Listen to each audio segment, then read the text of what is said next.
আমরা যদি পরিষ্কার পরিচ্ছন্ন থাকতে চাই তাহলে আমাদের কি করা লাগবে?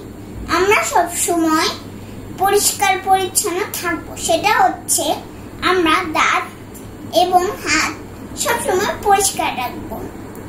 আমরা হাত ধোবো কিভাবে?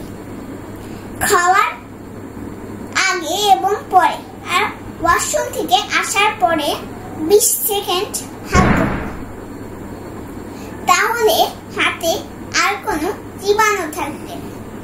হাতে যে জীবাণুগুলো লুকিয়ে থাকে সেই জীবাণুগুলো কিন্তু আমরা দেখতে পাই না, কিন্তু জীবাণু আমাদেরকে দূর করতে হবে। তো সেজন্য আমরা কি করব? আমরা সাবান বা হ্যান্ড ওয়াশ দিয়ে 20 সেকেন্ড হাত ধুবো। তাহলে আমাদের হাত পরিষ্কার হবে।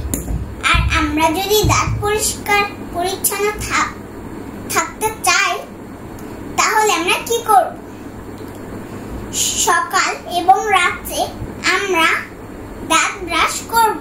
তাহলে আমাদের দাঁত পরিষ্কার থাকবে। এবং আমরা যদি ব্রাশ না করি তাহলে আমাদের দাঁতে পোকা হবে, দাঁত গর্ত হয়ে যাবে, পোকারা দাঁত গর্ত করবে। তাই আমরা দাঁত পরিষ্কার পরিচ্ছন্ন রাখবো। আমরা দাঁত ব্রাশ করব।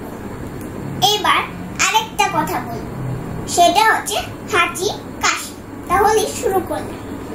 আমরা অনেক ধরনের কাজ করি, ধুলাবালি দিয়ে খেলাও করি, কিন্তু ধুলাবালি আমাদের মুখে বা নাকে ঢুকে যায়। তাহলে আমাদের বা হাঁচি থাকে, আমরা টিস্যু দিয়ে হাঁচি দিব, বা যদি টিস্যু না থাকে তাহলে আমরা কোনায় দিয়ে হাঁচি দিব। কারণ আমরা যদি টিস্যু ছাড়া হাঁচি দিই তাহলে কি হবে? আমার জীবাণু অন্য কারো কাছে চলে যাবে। তাহলে আমরা কি করব? পরিষ্কার পরিচ্ছন্ন থাকবো।